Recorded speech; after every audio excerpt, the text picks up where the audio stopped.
సిరిసిల్ల జిల్లా కాంగ్రెస్ పార్టీ కార్యాలయంలో నియోజకవర్గ ఇన్ఛార్జి కేకే మహేందర్ రెడ్డి, టీపీసీసీ అధికార ప్రతినిధి బెల్లయ్య నాయక్ విలేకరుల సమావేశం ఏర్పాటు చేశారు. ఈ సందర్భంగా వారు మాట్లాడుతూ 27న జరిగే ఎమ్మెల్సీ ఎన్నికల్లో కాంగ్రెస్ అభ్యర్థి ఆల్ఫోర్స్ నరేందర్ రెడ్డికి మొదటి ప్రాధాన్యత ఓటు వేసి అత్యధిక మెజారిటీతో గెలిపించాలని కోరారు. ఆయన గెలిస్తే అసెంబ్లీలో ప్రవేశపెట్టిన తీర్మానాలు అమలవుతాయని అన్నారు. కాంగ్రెస్ పార్టీని ఓడించడానికి బీజేపీ, బీఆర్ఎస్ పార్టీలు కలిసి పనిచేస్తున్నాయని అన్నారు. కాంగ్రెస్ ప్రభుత్వం ఇప్పటివరకు 56,000 ఉద్యోగాలు కల్పించిందని తెలిపారు. ఈ సమావేశంలో కాంగ్రెస్ నాయకులు, కార్యకర్తలు తదితరులు పాల్గొన్నారు.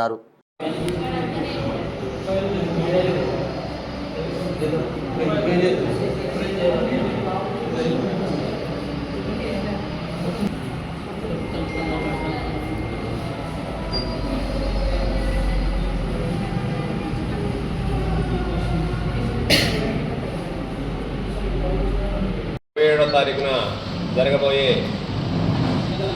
ఆదిలాబాద్, నిజామాబాద్, మెదక్, కరీంనగర్ ఉమ్మడి జిల్లాల యొక్క పట్టభద్రుల ఎమ్మెల్సీ ఎలక్షన్ల ప్రచారంలో భాగంగా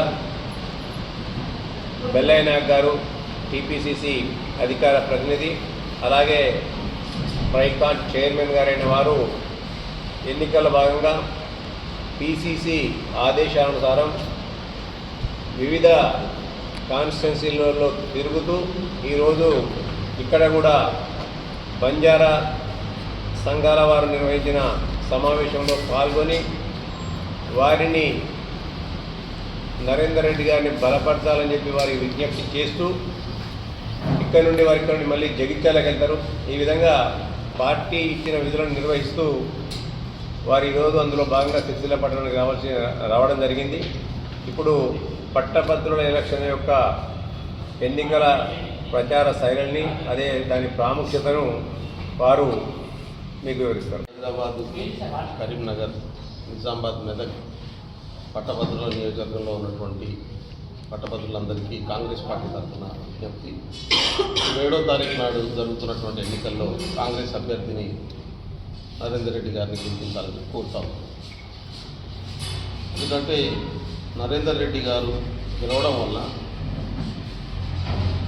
అప్పర్ హౌస్లో కాంగ్రెస్ బలం పెరిగేటటువంటి అవకాశం ఉన్నది. అసెంబ్లీలో చేసినటువంటి తీర్మానాలన్నీ కూడా పాస్ కావడానికి అవకాశం ఏర్పడుతుంది. ప్రజలకు నియమించినటువంటి అన్ని హామీలు పూర్తి స్థాయిలో అమలు చేయడానికి అవకాశం ఏర్పడుతుంది. ఇక్కడ కాంగ్రెస్కు ఓడించడం కోసం మిగతా అన్ని రాజకీయ పార్టీలు, ప్రధానంగా బీజేపీ, బీఆర్ఎస్ కలిసి పనిచేస్తున్నటువంటి పరిస్థితి ఉంది. బీఆర్ఎస్ తాను గెలవలేనని తెలిసి బీజేపీని గెలిపించి కాంగ్రెస్కు బలం తగ్గిందని చెప్పి నిరూపించాలనే లక్ష్యంతో ఇవాళ అభ్యర్థిని పెట్టకుండా బీజేపీకి బలపరుస్తున్నటువంటి విషయాన్ని కూడా అర్థం చేసుకోవాలని చెప్పి నేను కోరుతా ఉన్నాను. ఎందుకంటే